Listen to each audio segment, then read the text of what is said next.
내가 유다 성읍들을 주민이 없어 처참한 황무지 되게 하리라. 아멘. 17절 한 번 더 읽어보십시다. 17절 시작. 그러므로 여호와께서 이와 같이 말씀하시느니라. 내가 너희에게 순종하지 아니하고 각기 형제와 이웃에게 자유를 선포한 것을 실행하지 아니하였은즉 내가 너희를 대적하여 칼과 전염병과 기근과 자유를 주리라. 여호와의 말씀이니라. 내가 너희를 세계 여러 나라 가운데 흩어지게 할 것이며. 아멘. 자, 이스라엘의 역사 가운데 멸망 직전의 여러 모양들을 자세히 살피면 우리의 마지막 때를 그대로 반영합니다. 우리 마지막 때를 우리 개인적인 삶의 이 생의 마지막으로도 봐도 되고, 아니면 진짜 종말의 시대에 어떤 일이 일어날 것인가 동일하게 의미가 부여가 됩니다. 그 지혜를 얻어야 됩니다. 우리 마음에 일어나고 있는 많은 마음들 있죠. 마지막 때에 일어나는 마음들. 우리 아직 몰라요. 근데 마지막이 되면 그 마음들이 일어납니다. 그리고 지금 우리 안에 이미 그런 흐름으로 길들여져 가고 있을 수도 있습니다. 그래서 오늘 여기 일어나고 있는 이 주의 메시지, 오늘 8절부터 22절까지 내용에 굉장히 중요한 의미가 하나 있어요. 그것은 우리에게 이 마지막이 와도 또 한 번의 기회를 또 주시는 거예요, 하나님. 근데 그것까지 우리는 처절하게 살리지 못하죠. 그러니까 기도하지 않으면, 영이 깨어있지 않으면 기회를 줘도 그 기회를 붙잡지를 못해요. 알지도 못하고. 그 알지도 못하는 게 모른 척하고 이렇게 모르게 주시는 게 아니라 예수다. 예수보다 더 정확한 구원의 방법이 어디가 있겠어요. 그래도 외면을 해요. 평생을 태어날 때부터 바로 믿지 마잖아요. 율법의 아들로 태어나 뼛속까지 율법이란 그들이 율법의 주인이신, 율법 자체이신 예수님 오는데 거절을 하는 거예요. 이방 족속이 아니라고. 그러니까 그걸 보면 얼마나 더 이상 어떤 기회가 있겠어요. 어떤 기회. 표적도 그냥 보통 표적입니까? 예수님이 행하셨던 표적이 그냥 신기한 능력이 아니에요. 구약에서 이사야가 또 계속해서 그때의 메시아가 오실 텐데, 메시아가 이 땅에 오실 때 그는 먼 자를 눈을 뜨게 하고 귀 열게 하고 죽은 자를 살리고, 그게 메시아의 증거로 예언했던 기적을 다 일으킨 거예요. 그냥 기적이 아니라 이걸 행하면 그는 메시아야 이렇게 알려준 기적을 다 행하였는데도 거절해요. 인정하기 싫은 거예요. 안식일 때 이랬도다 막 이러고, 너희 제자들은 왜 금식을 안 하느냐 막 이러고. 그러니까 그 기적이 표적이라고요. 표적은 메시아의 표적으로 일을 하신 거예요. 그냥 기적이 아니라, 신기한 능력이 아니라. 그러면 표적을 보면 이분이 그분이구나 이렇게 알아야 되잖아요. 근데 그걸 싫어한 거예요. 듣기를 싫어해. 피를 불어도 춤추기를 싫어하는 거예요. 이 세대가. 마지막 때, 마지막일지라도 다 끝났다 할 때, 우리에게 방법이 없을 때, 그때 은혜가 필요한 거 아니에요? 그죠? 은혜는 구원받을 때도 은혜로 구원받습니다. 우리에게는 구원을 얻을 만한 의의가 없기 때문에 구원을 받을 때도 주님의 은혜가 필요한 거고요. 이 땅을 살아가는데도 매일매일 은혜로 시작을 하는 거예요. 아멘? 내 능력 시작하는 거 아니라고. 내가 뛰는 게 아니라고. 마지막도 은혜가 필요해요. 우리가 마지막 지금 이 땅에 숨을 다 거두고 마지막 호흡을 할 때도 그 다음에 어떻게, 그 다음에 내가 뛰는 거예요? 주님 은혜가 필요한 거예요. 전적으로. 그래서 마지막 때 멸망 직전에다 비록 우리의 죄로 말미암아 멸망을 당하는 그 순간에도 은혜를 주시는 분이시다, 하나님. 아멘. 은혜 하나님을 꼭 기억할 수 있기를 바랍니다. 지금 이스라엘 포위 당한 상태이죠. 멸망 직전입니다. 난공불락이에요. 예루살렘 성을 침략하기는 세계 강대국이 와도 참 어려워요. 골짜기로 사방이고 뒤에는 절벽이고. 그래서 할 수 있는 건 그냥 이렇게 싸는 거예요. 감싸서 그냥 쥐새끼 하나 못 들어가게 막아버리면 거기서 어떻게 하겠어요. 굶어 죽든지 그럴 거 아니에요. 항복하든지. 그 작전이거든요. 그러니까 서로 아는 거예요. 밖에도 지치지만, 포위하고 있는 병사들도 지치지만 그 안에 백성들이 지쳐가는 거예요. 그게 막 제비 뽑고 자식 잡아먹고 그런 일이 벌어지지 않습니까? 인간이 가다두면 마지막이 되면 별짓을 다 하는 거예요. 인간. 자, 그때 주님이 밑도 끝도 없는 이야기를 하시는 거예요. 노예 해방 이야기를 하면 남녀 노비를 해방시켜라. 이제 그게 이제 마지막 때 메시지예요. 오늘 저와 여러분이 자유케 하는 자가 되기를 원합니다. 무슨 말이냐? 마지막에 숨이 거두는 그 순간까지라도 사명 감당하라는 소리예요. 왜? 이 땅의 신자들의 모든 삶은 사명이니까. 믿는 자들의 죽음은 사명의 종결이에요. 이 땅에 할 일 끝나면 데려가세요. 왜냐하면 예수 믿고 바로 구원을 받은 자든 바로 천국 가는 게 제일 좋은 방법이죠. 왜? 그렇잖아요. 지금 다 찌그러진 판잣집인데 아파트가 분양받아서 입주할 수 있다고 하면 당장 입주하는 게 제일 낫지 않아요? 그죠? 우리 이미 다 들어갈 집이 있다고. 근데 은혜로 받았으니까 은혜 갚아야죠. 그 은혜 구원을 맛봐야죠. 성숙해져 가야죠. 그래서 사명을 감당하는 게 이 땅에 사는 거라고 산것과 관련했다 말씀을 드렸습니다. 그래서 이 땅의 사명이 끝나면 이제 집으로 가자 하고 가는 거예요. 그러니까 마지막일지라도 우리는 뭐 해야 되냐? 사명 감당이야. 사명이 뭐냐? 복음 증거하는 거. 복음을 전하면 자유케 되는 거예요. 사람들을 자유케 해주는 거예요. 남녀 노비 갇힌 자 묶인 자를 자유케 해주는 거예요. 해방시켜주라. 자, 남녀노비 해방시키면 살 길이 있다. 지금 이 사명 감당하는데 핵심입니다. 재정, 환경, 물질 다 마찬가지예요. 또 질병 어떤 거 사랑관계 다 마찬가지. 우리는 자유케 하는 일이에요. 복음이 왜 필요합니까? 복음은 모든 묶임을 자유케 해요. 빚진 자, 용서, 내 안에 내가 용서가 필요한 자들, 상한 자들 다 풀어주는 거예요. 묶이거든요. 상처받으면 묶이고 물질도 우리는 묶어버려요. 물질에 모이면 아무것도 못하잖아요. 다 묶인다고. 빚지고 노예살이하고 또 병에 걸려도 묶이고 자유치 못한다고. 그러니까 이건 상징적입니다. 남녀노비를 해방시켜라. 그 말은 노비는 자기 일을 못하죠. 근데 사명 가지고 자기 비전으로 뛸 수 있도록 해방시켜주는 일을 하라. 마지막이라도 그 일을 하라. 그 얘기입니다. 자, 임진왜란 때도 보면은 그 외적의 목을 베는 노비는 면천시켜 주겠다 그랬거든요.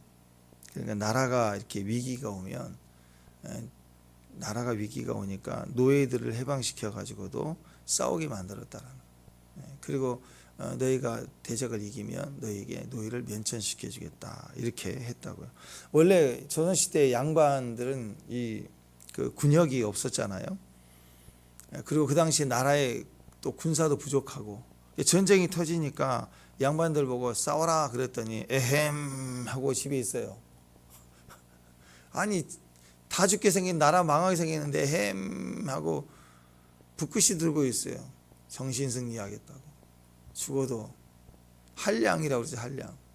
이 바보 체면 차리고 에헴 그러고 있었다고. 싸울 사람이 없는 거예요. 그래서 면천시켜 주겠다 해서 노비들을 막 싸우게 했습니다. 그나마 조금 충족이 됐죠.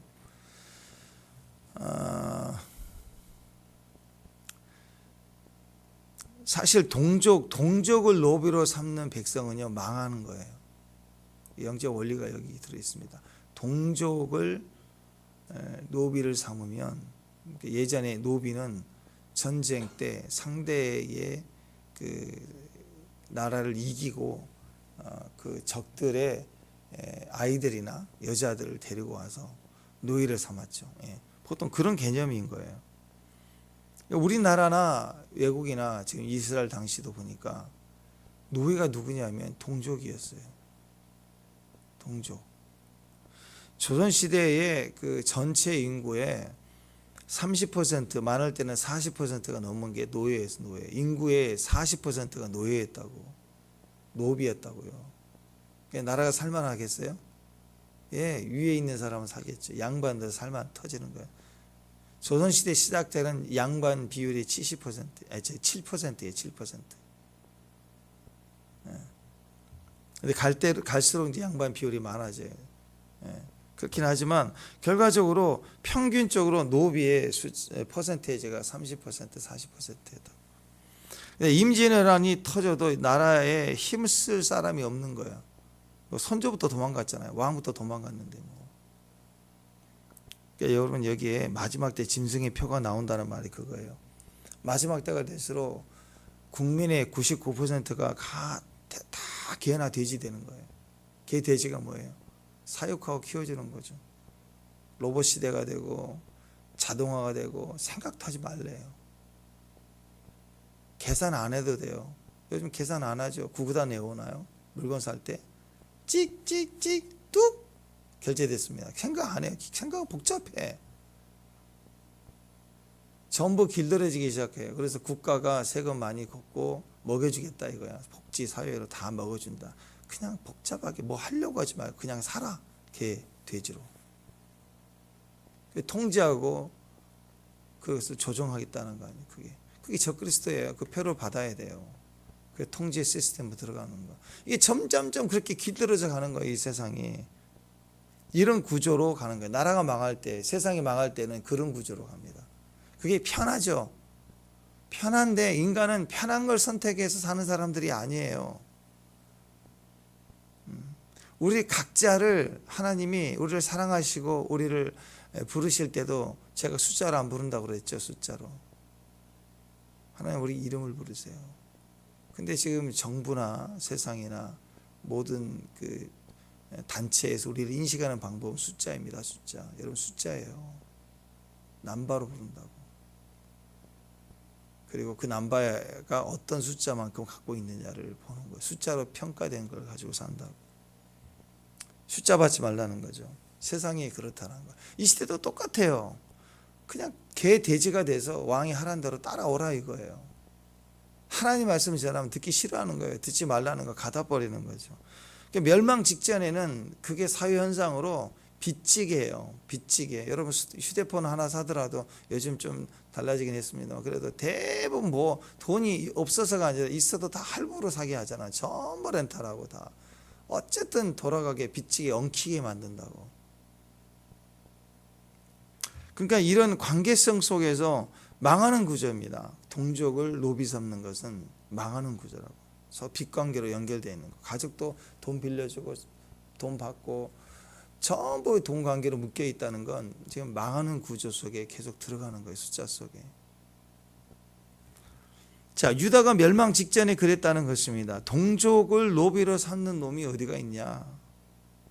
풀어주라. 그게 하나님의 뜻입니다. 신명기 15장에 보면은요, 율법으로 정확하게 말씀을, 신명기 말씀이에요. 15장에 보면 12절부터 보면 내 동족 히브리 남자나 히브리 여자가 내게 팔렸다 하자. 만일 6해 동안 너를 섬겼거든 7째에는 너는 그를 놓아 자유롭게 할 것이요.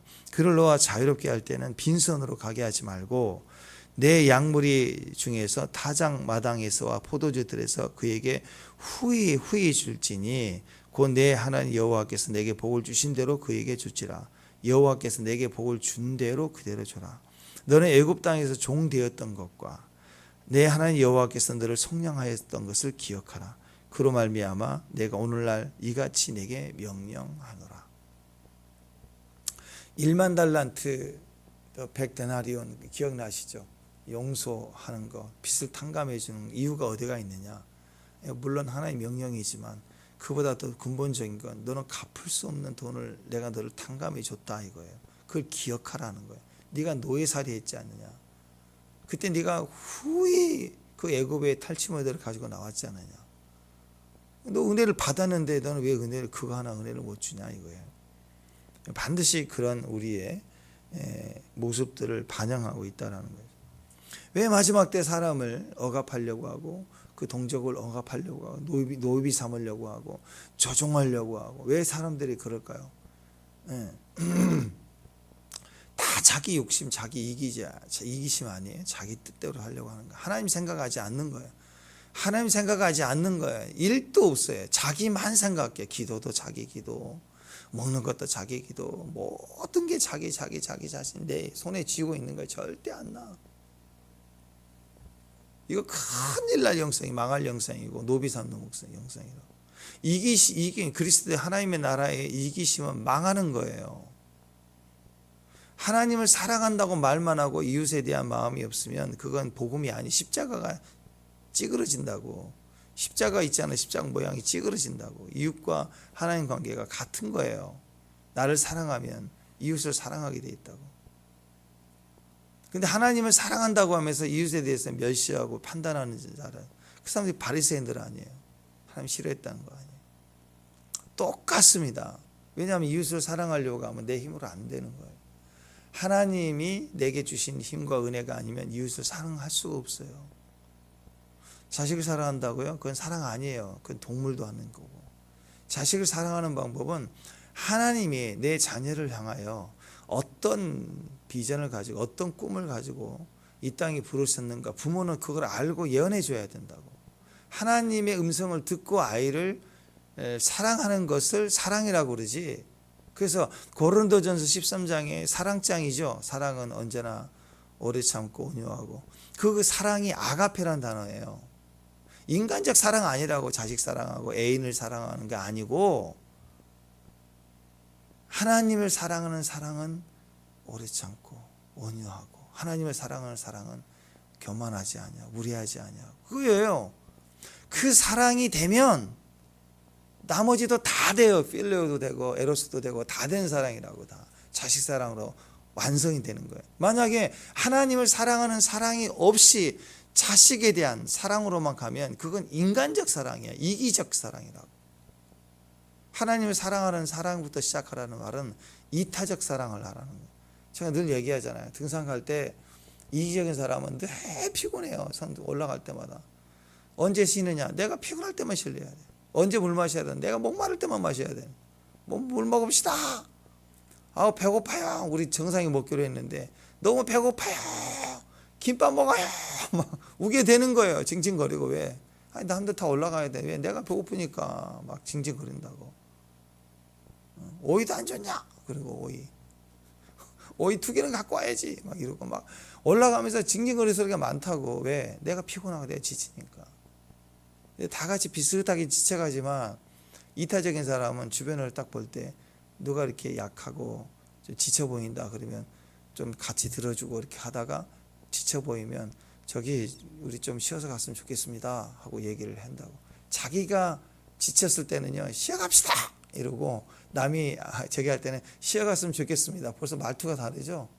인격이 달라 보이는 거예요. 난 한 2% 남았는데 남이 힘들 때 쉬어줄 때 같이 쉬는 여유가 있죠.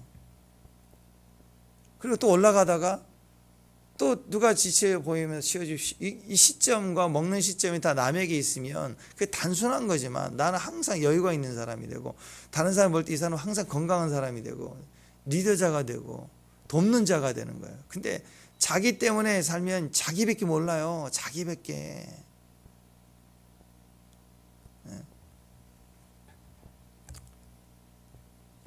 보면은 단체 생활 보면 그런 부분 참 많아요. 선교 갈 때도 그렇고 어디 갈 때도 보면 자기 거 먹을 것만 사와요. 근데 어떤 분들은 2개, 3개 이상 사와. 김봉희 사모님 저번 뵀는데 그 지리산에 기도 모임 있어서 갔대. 한 80명이 산기도 올라갔다 그러는데 거기 가다 신발이 오래되면 떨어지잖아요. 그분이 그 신발 떨어져갖고 덜쩍덜쩍 오는데 사야 되나 싶은데 어떤 분이 신발을 갖고 왔더래요. 근데 그분이 여러 번 왔는데 신발 떨어진 분이 하도 많아가지고 네클렌가를 갖고 오신 분이 있었대. 왜 그러냐면 저번에 보니까 꼭 신발 떨어진 분이 있어갖고 자기 집에 있는 신발을 갖고 오셨대. 그런 분이 있다고. 도시락을 싸도 2개 갖고 온 사람이 있고, 양발을 싸도 꼭 2켤레가 사가지고. 왜? 1+1 주라는 이유가 뭐예요? 1+1 2개 먹어야지. 배 터지고 당뇨 걸려요. 하나 2개 1+1은 기회예요. 기회. 누군가를 주라는 기회. 좋은 물건 사면 비싼 거 아니면 정말 좋다 그러면 그 물건을 발견할 수 있는 사람은 여러분의 지혜 아니에요? 그럼 지혜를 가지고 이타적으로 그걸 다른 사람에게 예언적으로. 그렇죠. 내 자식, 우리 가족은 예언적이지 않잖아요. 그냥 주는 거고. 예언적인 거 뭐예요? 예비함을 기다리고 기도하고. 꼭 그런 분들이 있어요. 하나를 꼭 2개를 준비하고 예비를 하는 사람들이 있더라는 거죠. 어떤 그룹을 가도 그래요. 그런 사람들이 리더자이고 살리는 사람이에요. 자기만 생각하고 자기 시간만 중요하고 자기 판단만 중요하고 자기 계획만 중요하고 자기 계산으로만 시간을 써. 그냥 망치가 있으면 깨버리고 싶어. 그냥 그 사람 망하게 하라는 게 아니라 그 사람 깨져야 돼요. 깨져야 그 사람이 자유해지는 거예요. 그 갇혀 있는 거라고요. 생각하는 게 뻔해. 누가 봐도 저분은 저럴 거야. 딱 보이는 계산으로만 사는 거예요. 누가 봐도 안다니까. 본인만 모르지. 그러면 여전히 그것만 해. 그것만. 어떻게 예배 시간 11시에 시작해서 12시에 끝날 수 있습니까? 우리 교회는 안 그렇지만 보통 그래요. 12시 만약에 12시 예배 끝나 12시 되면 막 술렁술렁 거립니다. 설교가 12시 5분 10분 넘어가면 술렁술렁 거려요. 막 12시인데 더 한다고 그러고 막. 그럼 깨져야 돼요. 박살나 버려야 돼. 시간이. 물질도 딱 청해놓은 거 주일헌금 딱 뭐 감사 딱 그거 안 깨져. 죽어도 안 깨. 주님도 못 깨. 모든 게 시간 남에 쓰는 것도 뭐 그게 그렇게 아까워요? 사람을 만나는데. 그러니까 친구를 오래간만에 만났는데 친구가 나 1시간밖에 없어. 시간 1시간만 만나야 돼. 그럼 만나지 마세요. 그런 사람. 어떻게 사람을 만나는데 시간 정해놓고 만나요? 설령 그것밖에 없어도 만나면 너무 반갑잖아요. 반가우면 질적으로 기뻐지고 시간이 더 될 수도 있고.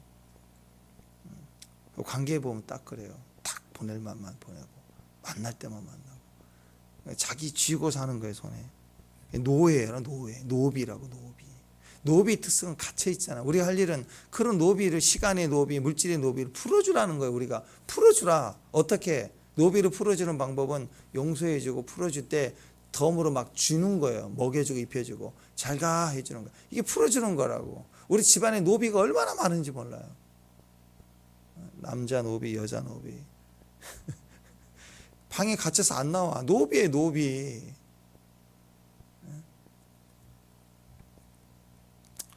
자, 어떻게 동족을 노비를 삼느냐. 우리 집안에 노비가 많거든요. 교회 안에 노비가 많거든요. 위에서 부려먹는다는 개념이 아니라 그 안에서 갇혀있는 노비들이에요. 그래서 풀어줘야 풀어줘라. 힘은 풀어주는 거라고. 힘은 억압하는 게 아니라. 공산주의를 보세요. 독재자들 보세요. 힘을 어디다 써요? 노비 삼는 데 쓴다고. 억압하고 힘을 강제로 죽이는 데 쓴다고.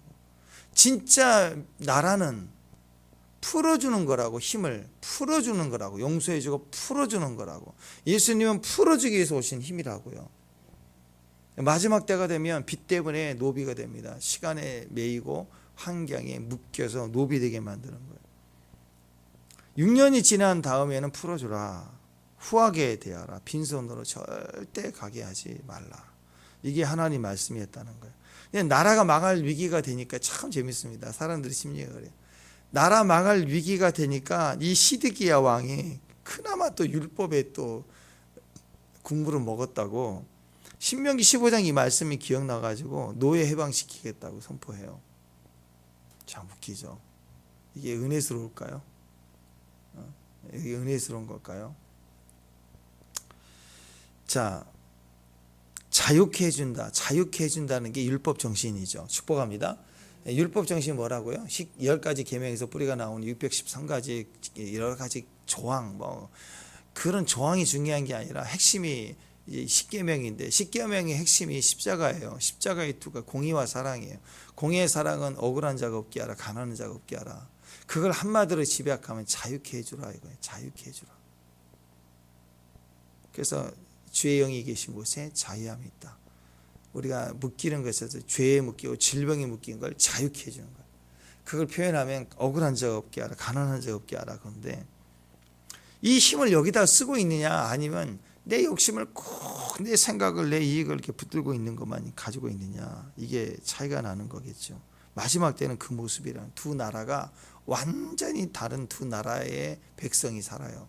똑같이 살아도 어떤 사람은 자유케 해주는 일을 하는 사람이 있고, 감옥 속에서라도 같이 묶여가는 어려움 속에서라도 남을 자유케 해주려는 사람이 있고, 어떤 사람은 끝까지 자기만, 그리고 남을 통제하려고 드는 사람으로, 이 두 가지로 나눠져요. 그러니까 마지막 때 숨 거둘 때 아는 게 아니고 그 모습 보면 아는 거, 이 사람 구원받을 사람인지 이 사람이 망할 사람인지를 아는 거라고. 이 나라가 망할 나라인지, 망해가고 있는지, 아니면 살아가고 있는 살기 좋은 나라가 되는 것인지, 그걸 알 수 있다라는 거예요. 그러니까 여러분, 지식이 있다, 능력이 있다, 힘이 있다, 다 살려주는 일을 해야 됩니다. 자유케 해주는 일을 하는 거 사명입니다. 사명.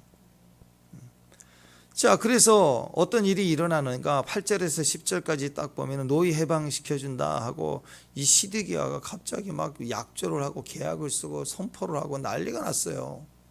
그래도 율법이라고. 근데 문제는 거기 있는 게 아니죠. 우리가 하나님을 믿는다고 할 때, 교회를 다닌다고 할 때, 그래도 우리가 먹물 먹은 게 있는 것처럼 비슷하게 시작할 수는 있어요. 형제를 사랑해야 된다, 용서를 해야 된다, 우리가 잘해봅시다. 이렇게 시작은 해요, 시작은. 근데 그걸 신앙이라고 하지 않습니다. 믿음으로 하는 거 아니면 신앙이 아니에요. 그냥 행위로 하는 건 신앙이 아니에요. 행위로 하는 것은 한두 번 하고 맙니다. 믿음은 끝까지 가는 거예요. 그러니까 진짜냐 가짜는 어떻게 알 수 있느냐? 신앙이냐 아니냐를 어떻게 알 수 있느냐? 끝까지 하는 거예요. 자, 정성은 끝까지 못합니다. 정성을 보이는 거. 그죠? 정성으로 하는 거 한 번, 두 번이에요. 여러분 시댁 가서 정성하잖아요. 정성을 보이잖아요. 근데 끝까지 안 갈 수가 있어요. 믿음이 아니에요. 룻이 나오미를 따라가는 건 정성이 아닙니다. 도리 아닙니다. 역사가 벌어지면 돌아가라 그러면 가는 거예요. 솔직히 그런 마음 없어요? 시댁에. 아닌 분도 계시겠지만 나오미가 또 잘해서가 아니죠. 룻이 의리가 있어서가 아니죠. 그건 믿음의 관계이기 때문에 같이 있는 동안 어머니의 하나님을 믿기 때문에 따라가는 거예요. 다른 며느리는 같이 있었지만 신앙이 없었어요. 하나님을 만나지 못했어요. 한 집에 있었지만. 그러니까 자기의 본향으로 다시 늘 애굽으로 돌아가는 거예요. 그러니까 믿음이 아니면 그건 의리가 아니라고요. 도리가 아니라고요. 믿음이니까 끝까지 가는 거예요. 자, 이 계약이 계속 유지됐으면 마지막 살 기회가 또 시작이 됐을 거라고 저는 믿습니다. 근데 이걸 시작은 그렇게 해놓고 시작만 한 거예요. 노예를 해방시켜준다. 근데 그것을 가지고 파괴해버리죠. 그렇게 하자. 그래서 하나님 진노가 임했다라는 거예요. 진노가. 자, 여러분 한번 생각해 보세요. 하나님 이게 굉장히 싫어하거든요. 사람을 억압하는 걸 싫어하는데 특히 자기 동족을 억압하는 건 너무너무 싫어하는 거예요. 여러분 생각해 보세요. 큰아들이 장남이라고 많이 요즘은 그렇지 않아요. 예전에는 큰아들 중심이잖아요. 뭐 동생들이나 뭐 작은 아들 학교 안 보내요. 큰아들만 보내요. 큰아들만. 반찬도 큰아들만 후라이. 나머지는 맨날 김치. 어제도 김치, 오늘도 김치. 그랬어요. 소세지 하나 더 밑에 싸가지고. 큰아들은 그랬다고 옛날에. 집안 살려야 되니까. 심지어는 큰아들에 대해서는 아버지가 존댓말도 썼대요. 옛날에. 그렇게 키웠다고요. 그렇게 키워놨더니 큰아들이 돈 좀 벌었다고 애들은 동생들은 다 바깥 일하고 배우지도 못하고 중학교 오면 됐지 뭐. 근데 큰아들이 대학 나와서 돈이 많았는데 그 다음에 가만히 보니 큰아들이 자기 동생 부려먹고 있어. 시켜먹고 돈 준다고. 부모 마음이 기뻐요? 그럴 수 없죠. 친언니가 자기 동생을 막 파출부를 시켜먹어. 말로는 파출부가 아니겠죠. 맨날 2만 원 줄 테니까 와. 뭐 해줄 테니까 와. 뭐 해줘. 나 퇴근하고 가는데 밥 해놓고 가. 맨날 분노. 집 얻을 때도 동네 근처에 내 근처에 집을 얻게 해줘. 빌려줘가지고. 그 다음에 뭐야? 맨날 부려먹는 거야. 말이 좋지. 파출부예요. 말 한마디 보면 느껴지는 게 있죠. 파출부 시킨다고. 부모 마음이 어떨까요? 부모 마음을 보면 뒤집어지는 거죠. 그러니까 그런 거라고요. 동생이 또 부자 되면 언니를 노예 삼아가지고 학대하고 돈 자랑하고 은근 무시하고 형제간에 은근 무시하고 부려먹고 그러면 부모 마음이 아프지 않겠어요? 그래서 무조건 해방시켜달라는 거예요. 해방시켜. 내가 너를 자유케 했으니까, 내가 너에게 은혜를 줬으니까, 내가 너에게 혜택을 줬으니까 너도 은혜를 베풀어라. 이게 마땅한 도리인 거예요. 도리. 그러니까 우리나라의 그 예전에 동남아 분들 와서 일하고 그럴 때 지금 많이 안 그렇죠. 그 좋은 예도 많더라고요. 우리나라에서 한 3년 일하고 돌아가서 거기서 또 사업을 해서 부자가 된 사람도 많고, 그래서 그 좋은, 지금도 사장님 나빠 했다가 이제 사장님 좋아요 전화하고 막 이런 프로그램도 있더라고 보니까. 그래서 좋은 만남을 통해서 더 축복이 되는 관계가 얼마나 많아. 네, 그런 사람들을 외지 나그네 학대하지 마라. 나그네도 학대하지 마라. 고아 가부 귀하게 여기라 도와라. 그러면 형제는요, 당연한 거예요. 당연한 거. 자기 동족인데 어떻게 노예를 부려먹고 살아요. 절대 그렇게 하지 말라. 사람 함부로 대하면 어떤 이유로도 망합니다. 망합니다. 그래서 절대 권력을 가진 왕이라도 그 백성이 한 사람이라도 우습게 여기고 멸시하면 망해요. 옛날에는 사람 취급 안 했잖아요. 막 죽여라 그랬잖아요. 결국 망하는 거예요. 그거 보면 알아요. 여러분, 어떤 사람이든 여러분이 만나는 모든 사람들을 선대해야 됩니다. 축복해야 됩니다. 하대하면 절대 안 돼. 율법 정신이 억울한 자가 없게 하고 가난한 자가 없게 하라고 하는데, 하나님 믿는다고 하면서 힘을 거기다가 써야 되는데 그냥 자기만 위해서, 그리고 억울하게 하는데 힘을 썼다 그러면 그 사람은 망해가고 있는 거예요. 지금 그걸 모르죠. 망해가고 있다고요. 하나님도 버림당하고 있다고요. 그건 무시무시한 경고라는 것입니다. 이 시드기야 고관들이 그랬습니다. 왕과 고관들이 상황이 좀 나쁠 때는 예, 말씀들 하겠습니다. 노예 해방시켜 주겠습니다. 자기 스스로 그렇게 또 하겠대. 하나님 하라고 명령한 게 자기들이 생각해 보니까 그것이 자기가 봐도 아닌 거예요, 지금. 그러니까 하겠습니다 했다가 그래 그럼 해라 그랬더니 상황이 좀 좋아졌다 싶으니까 안 해요. 계약을 파기해 버렸어요. 그 계약을 세울 때 비둘기를 쪼개서 그 자리를 지나가게 했잖아요. 이 저주를 받겠다는 거예요, 어기면. 그래 놓고 어기잖아요. 에이, 그게 그냥 대충 그렇게 형식으로 하는 거지요. 그렇게 생각하고 그렇게 터부시했다고. 근데 쪼개지죠. 박살나는 거예요. 지금 바벨론이 포로로 이렇게 포위하고 있는 상황이잖아요. 그러니까 이제 애굽 내도 애굽 얘기했더니 애굽이 이스라엘 도로 이제 느고가 치러 올라왔어요. 근데 그게 이스라엘 돕기 위해서가 아니라 이 보니까 바벨론 신흥 강대국이 너무너무 강력해지는 이 바벨론이 주변을 막 다 팔레스타인 다 쳐버리고 지금 애굽은 유다만 남았는데 이거 치고 나면 곧바로 지금 애굽으로 올 기세인 거예요. 근데 애굽은 지금까지 강대국이지만 지금 축소되는 거고 기운이 이미 바벨론도 기울어졌고 바벨론의 군대가 어마어마 커지는데 이 바벨론의 총력을 끌어가지고 유다를 치겠다고 온 거예요. 왜 치러 하는지 어제 말씀드렸죠. 진멸하겠다고 모든 군대를 끌고 온 거예요. 그러니까 애굽이 야 이스라엘 도와야지가 아니에요. 세상이 여러분을 도울 때는 우리를 사랑해서 돕는 게 아니라고. 애굽 입장에서 볼 때 야 이게 좋은 기회다. 이것들이 다 몰려 있으니까 뒤를 쳐야 되겠다. 도와달라 할 때는 콧배기도 안 비친다고 문전박대하다가 가만히 보니까 애굽이 예루살렘에 먼 진치고 있고 여기다 총력을 기울이니까 뒷북치자 우리가 이때 기회다 하고 느고가 치러 온 거예요. 느고가 뒤에 치러 오니까 바벨론 느부갓네살 야 군대 보내 해갖고 이렇게 군대를 거기다 보내 싸우러 가는 거예요 지금. 그러니까 이스라엘 포위하고 있던 상황이 좀 좋아진 것처럼 보여요. 약간 느슨해진 거예요.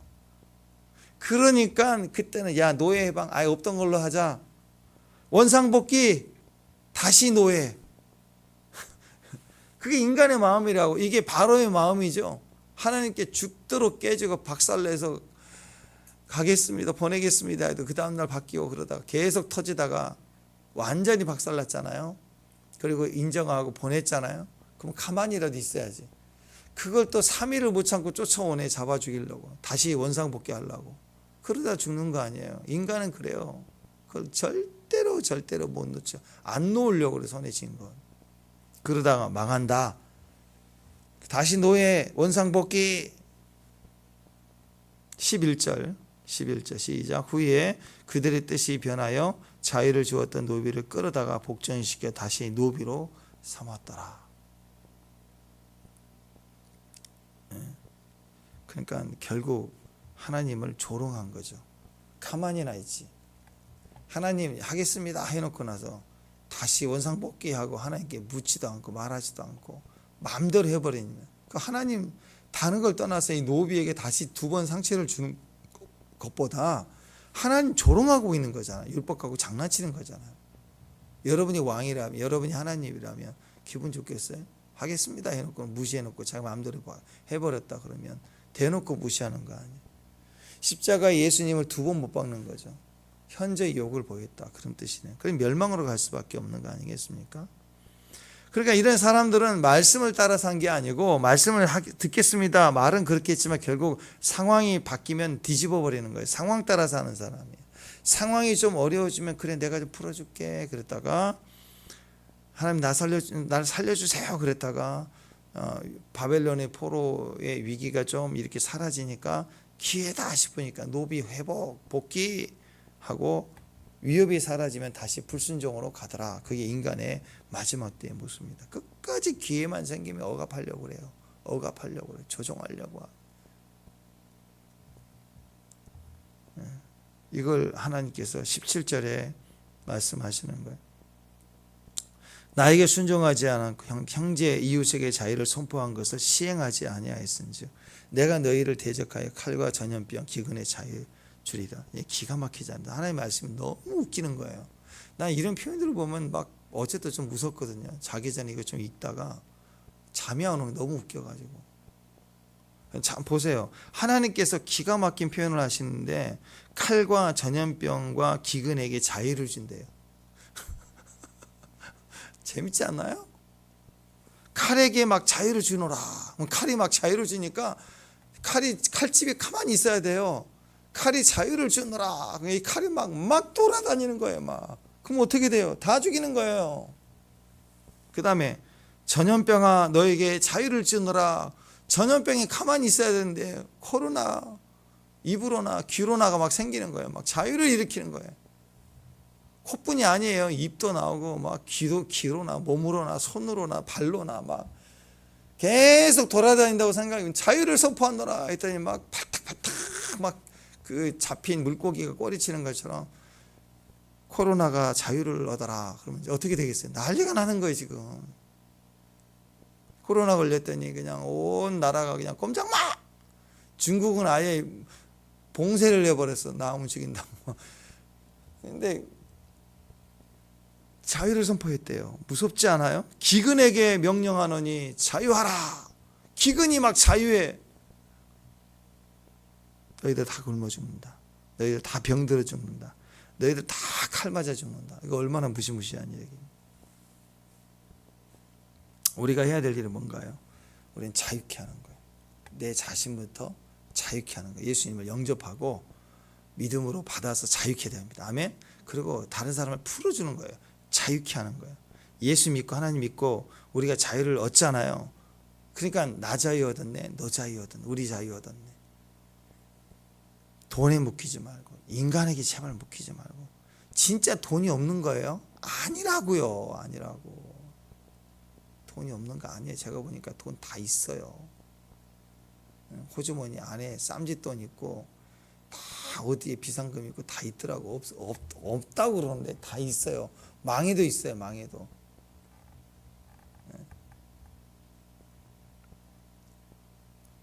돈에 묶이지 마세요. 마음에 생각에 묶이는 거죠. 절대로 묶이지 마십시오. 그래서 하나님이 서운하지 말라, 작정하지 말라는 소리 그거 아니에요. 하나님 하라는 명령이라 지키라는 거예요. 근데 하나님이 명령하신 것도 듣기 싫어하고 어려울 때 그러면 어디서 배웠는지 작정을 한다고. 하나님 제가 이거 하겠습니다. 그런 식인 거예요. 아니 그거지 말고 하라는 거 하나님께 해야 될 것 잘해. 아니 그거 말고요. 제가 이번에 이 일 하게 되면 하겠습니다. 막 작정을 해놓고 그 다음에 상황이 좀 좋아지거나 지나가면 싹 입 닦아요. 지금 그런 상황인 거예요. 하나님 대놓고 조롱하는 거죠.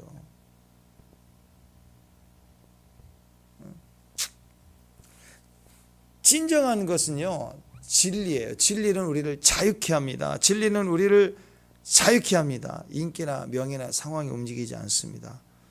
자존심 거기에 묶여 있지 않습니다. 풀어줘야 돼요. 자유케 해야 된다고. 성령 새 언약은 우리를 자유케 합니다. 심지어는 이스라엘이라는 혈통도 벗어났어요. 남자 여자 뭐 다 벗어났어요. 노인이든 어린이든 다 벗어났어요. 모든 자를 자유케 합니다. 심지어는 안진뱅이도 뒤에서 찬양하라 그랬더니 찬양하겠다는 말 때문에 안진뱅이가 일어서게 되죠. 물질에 매였는데 물질이 회복되게 해주세요가 아니라 찬양하고 싶어요 그랬더니 찬양하려니까 물질에 매인 사람은 선교도 못 가잖아요. 근데 선교 때문에 풀린다고요. 그러니까 목적을 분명히 하라고요. 목적이 분명하면 자유케 되는 일이 일어나요. 막 풀린다고요. 풀립니다. 풀려요.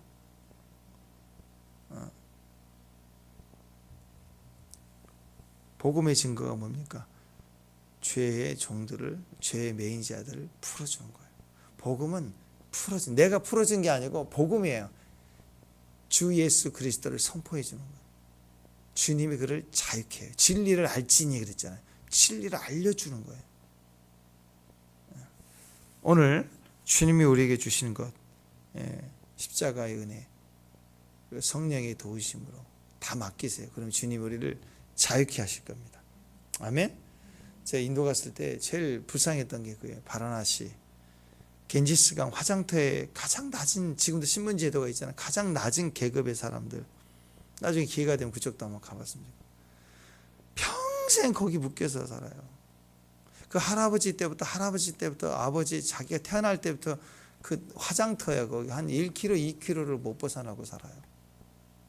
생각해, 인간이 태어났는데 뭐 같이 우리에 갇힌 동물원에 있는 사자 마냥 그냥 거기 안에서 그 일만 하고요. 그것만 바라고 거기서 결혼하고 거기서 자식 낳고. 인도 안에서도 다른 지역을 가보질 못해요. 그 안에서만 사는 거예요. 인도 안에 있는 다른 사람들보다도 거기 제일 낮은 계급의 그 사람들은 화장터에 그 일하고 노동하는 걸로만 평생 그러다 죽는 거예요. 인간인데 갇혀 있잖아요. 때로는 우리도 마찬가지예요. 내가 아는 게 갇혀 있는 것이 없어.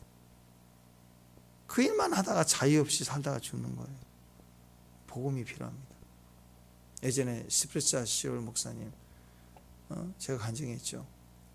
그분이 15살까지 아프리카 흑인이었다. 15살까지 장글보이에서 장글보이. 정글속에 미종족, 알지도 모르는 미종족에 그냥 팬티 하나만 입고 막 돌아다니는 장글보이 15살까지. 근데 포르투갈 선교사님 우연히 미지 선교 오셨다가 얘가 스마트하고 신기한 원주민이 하나가 옆에 왔으니까 가방 들어주고 몇 번 만나고 그분 따라다니면서 선교사 옆에서 따라다니면서 이제 도와주고 함께하고 너무 기특하잖아요. 그래가지고 남아공에 신학교를 보내고 그래서 목사가 되고 그래서 모잠비크 가서 하이데베이커랑 만나고 기름 부음이 임하고 그래서 전 세계로 복음을 전하는 능력자가 됐어요. 그러니까 그분이 그 얘기를 하시더라고요. 그분의 사역에 막 엄청난 보석비도 막 쏟아지고 뭐 이런 간증도 많지만 그분이 그 얘기 하더라고요. 다른 걸 떠나서 15살까지 아무것도 모르는 장글보이 산속의 미종족의 한 남자아이가 전 세계를 이렇게 다니는 것만 봐도 기적 아니냐고. 이거 자기 힘으로 될 수 있는 기냐고. 우리가 어떤 식이든 상황이든 또 자기의 어떤 그 환경이 이유든 묶여있는 것에서 자유케 되는 능력은 하나님밖에 없어요. 복음을 들어야 돼요. 말하세요. 내가 상상할 수 없는 일들을 해낼 수가 있어요. 우리는 주님만 오시면. 우리가 다가 아니라고, 이렇게 산 게 다가 아니라고. 아직 80 안 되셨죠? 축복합니다. 80부터 시작해. 85세부터 시작하고 헤브론 산지 85세에 정복하는 거고 100세에 아들 낳기 시작하는 거고 그렇게 가는 거예요. 충분해요. 충분해. 끝난 게 아니라고. 예배가 우리를 자유케 합니다. 예배자가 되십시오. 기도자가 되십시오. 끝까지 사명, 자유케 해주는 사명자가 되십시오. 이 세 가지를 이루는 믿음의 종들 되시기를 축원합니다. 기도하겠습니다. 자유케 하는 자의 사명 감당하는 귀한 종들 되게 하옵소서. 주의 은혜를 더하시고 성령께 다 맡기오니 성령님 도와주옵소서. 예수님 이름으로 기도합니다.